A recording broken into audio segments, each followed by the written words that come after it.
All right, so um, I'm not sure exactly what happened there. I thought my phone was gonna continue recording when I press the button because I currently have it in a little holder for this, and it looks like it just stopped recording instead of resuming when I had paused it.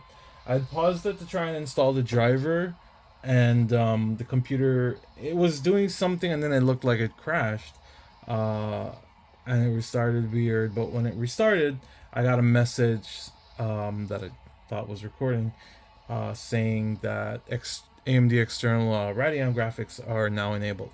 So we're gonna try it out with the base, um, with what we have there, and I just started up Cyberpunk. It took a little bit to actually start, but it's now running. So we're gonna try something crazy. We're gonna try some ray tracing. We're gonna try ray tracing medium because yeah, like ray tracing is gonna be it just is not gonna work very well on the internal graphics, even though it is supported. It's not gonna give you a high frame rate. Using the external dock, we should see smooth performance. This is running at 1200p. So let us see. All right, that is medium ray tracing. DLR, sorry, FSR2 is set to auto. I didn't want to tweak too much there, but this is ray tracing on medium on the screen, uh, and we are getting a little lower performance. As you can see, I haven't seen it go below 60 yet. So this looks like it's working. It's doing its magic. Let's see. Is it really ray tracing? Because like with that kind of performance, you kind of wonder. Okay, I saw it up 59. It is smooth. Okay, well, yeah, it's definitely working. Um, it might not have ramped up yet, but if it can stay at that noise level, that would be great.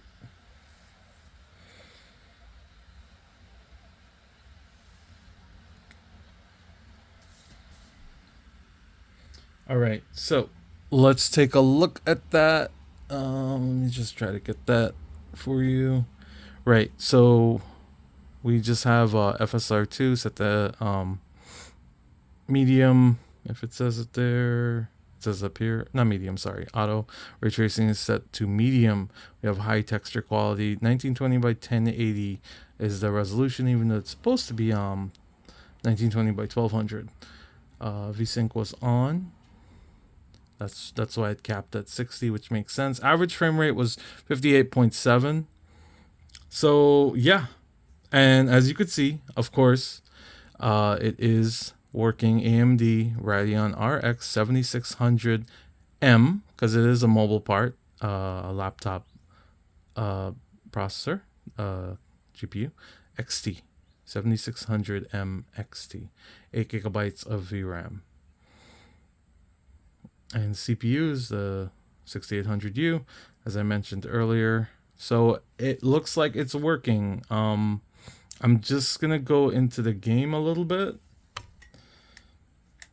and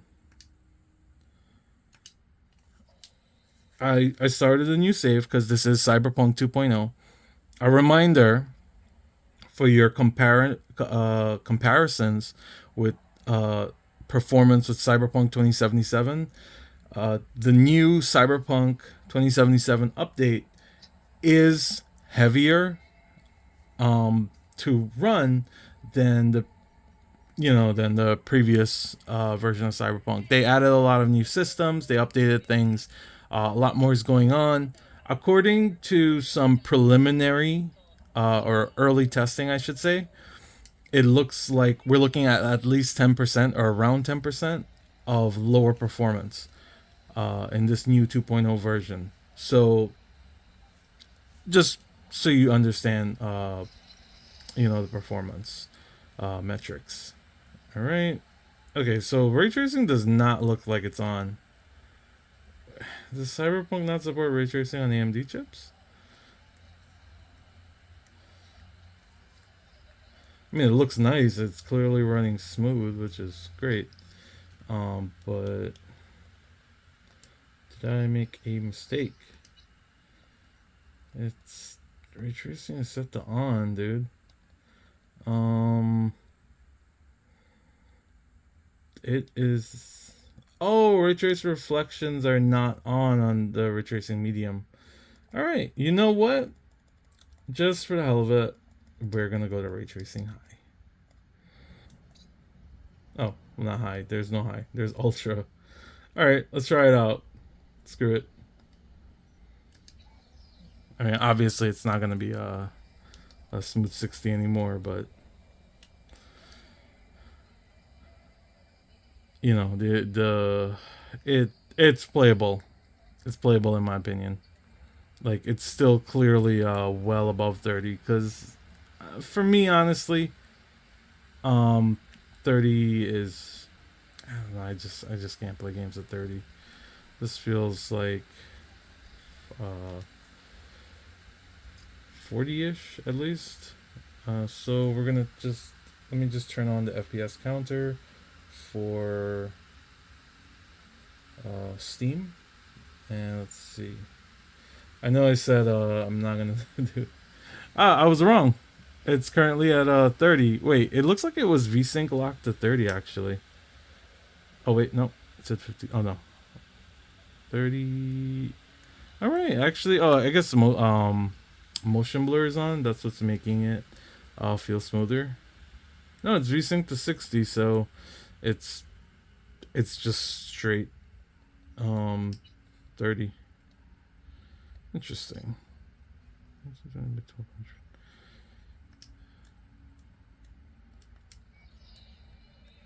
Yeah. All right, so I put it to 1200p, and now it's a little under 30.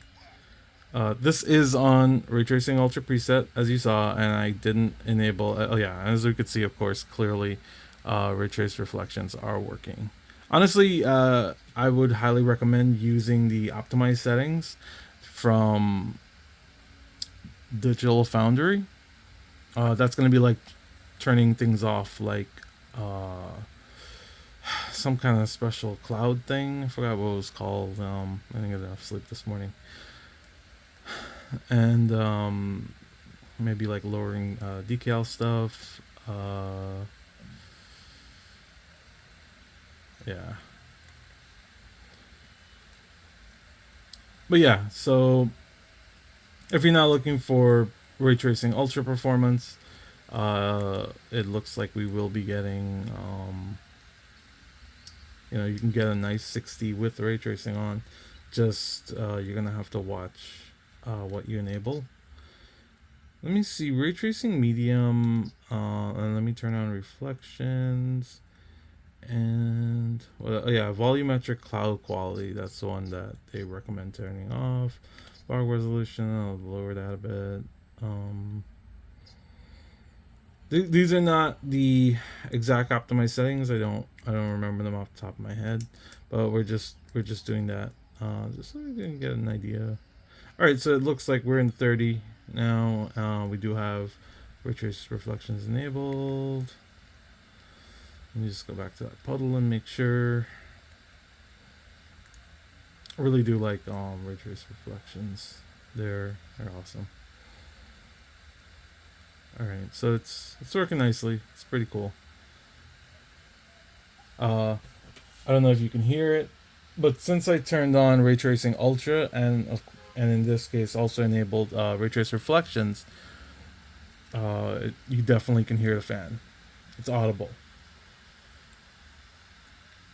It's not bad yet. Definitely more than typical decent gaming computer.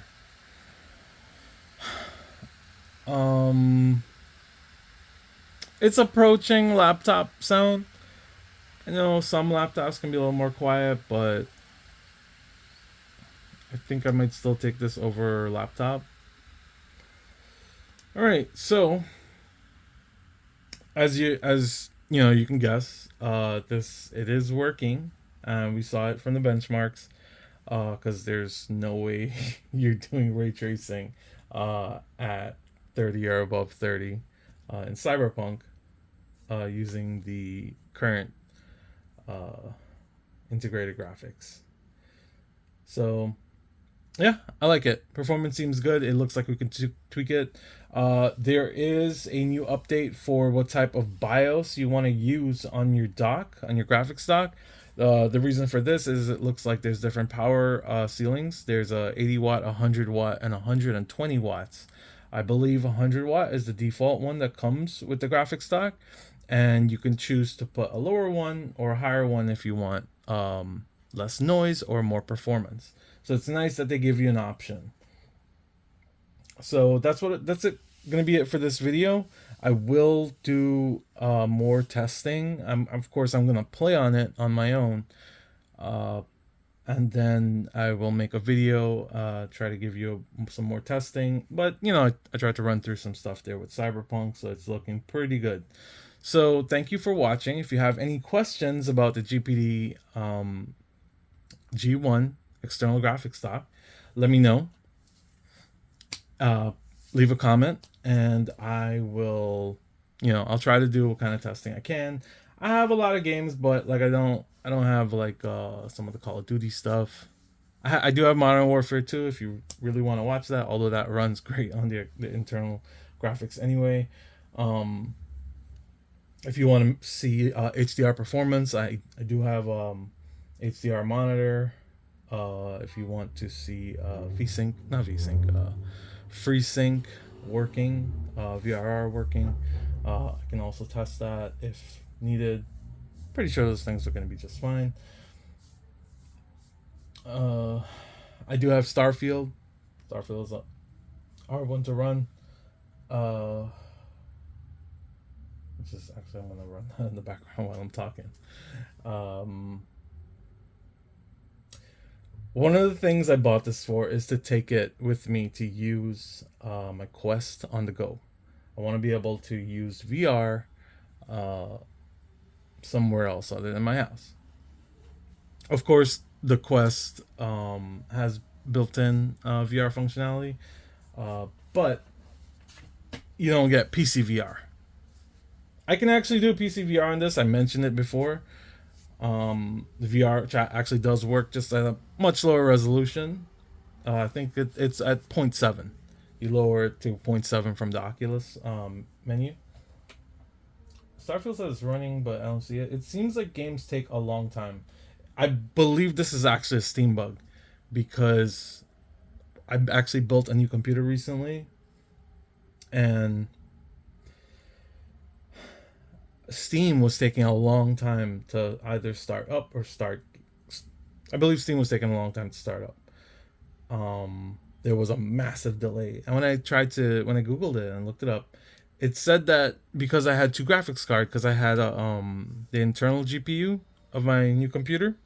It's a AMD 7800X 3D, and they said it was it's doing the shader cache, building shaders, and they said if you just try to disable it, there was something they mentioned it could also be problematic installation. It's definitely not the case here. That was a new build, so I wasn't 100% sure. But someone said they disabled it. It worked for them. I disabled my internal GPU on my new computer, and Steam works perfectly. It starts up insanely quick. I mean, I'm using pretty high end parts there. So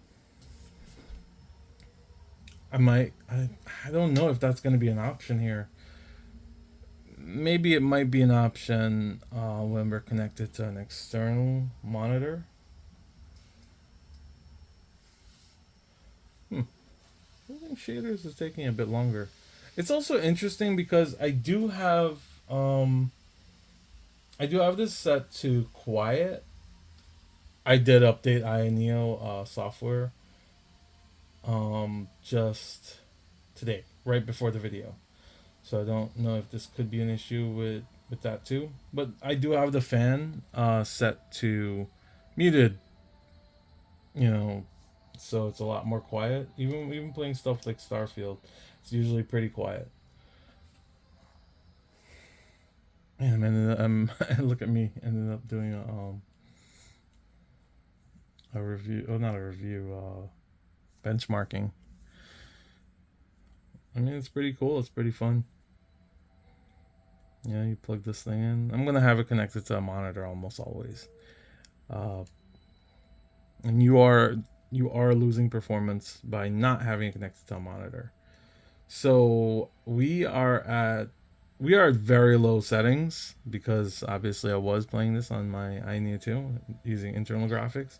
But as you can see, even with the very low settings, we're at 59, 58, 60.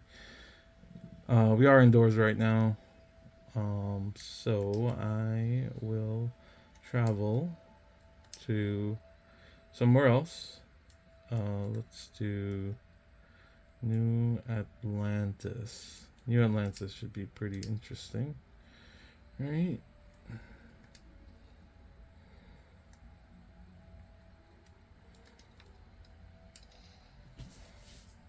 I didn't want to go to the lodge. I guess I just picked whatever I could. The first thing that came up. it should be fine. It's still going to be New Atlantis. This is, to my knowledge, this is what people use as the stress test. This is the heaviest part of the game. It's crazy because even at like 38 frames, uh, 38 frames per second, it still feels like significantly less laggy. Not that it felt that laggy, I guess, but it still feels very playable. Maybe I was getting lower. I didn't really check, to be honest. I might have just been getting lower, below 30, um, in New Atlantis, and I just didn't realize it. That said, that's not a huge bump. Um, you know what? So right now we're at 22 watts. I'm gonna put this to AAA. This is at 30 watts. I don't believe 32 or 33, which is the max TDP of this device, actually gives you any benefit. But we're just gonna do that, just to make sure there's not a CPU bottleneck as much as we can. All right, so FPS did jump to 40 for a second there, but it went up by a little bit. Most people will tell you, yeah, Starfield is, I don't want to say unoptimized. It's pretty hard, at least, to run.